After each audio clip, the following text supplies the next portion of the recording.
At 3:30, we got Villanova, who's 1-0, traveling number 2 Penn State, who's 2-0. Penn State favored by 48.5 points on FS1. Drew Aller's gone 41 of 59, threw for 417 yards, 3 touchdowns, 0 interceptions. Katron Allen's had 24 carries for 187 yards and 2 touchdowns, and Kyron Hudson has had 11 catches for 126 yards and a touchdown. But all of this is just biding time, right, before you start your Big Ten stretch. If you do not know, Penn State plays the other 2 of the Big 3, right? There's the Big 3 in the Big Ten, I think everyone knows, is Ohio State, Penn State, and Oregon. Again, that's the number 1, 2, and 4 teams in the entire nation. These are just Goliaths, and Penn State plays both of them. Oregon at home, they go on the road to travel to Ohio State. And they play Indiana at home. So the big question, the thing is, Penn State's got to go 1-2 in those games at the bare minimum, and then not mess up any other spot.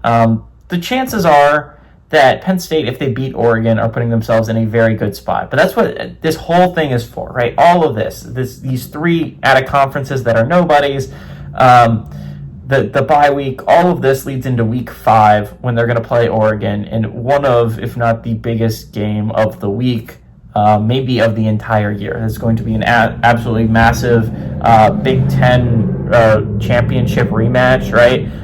It's just like such an important game. But all this is nothing. All of this is nothing if Penn State can't beat the top teams in the conference, right? That has been Penn State's biggest struggle. Yes, they can get ranked high, and they can go awesome against unranked teams and teams that they're supposed to beat.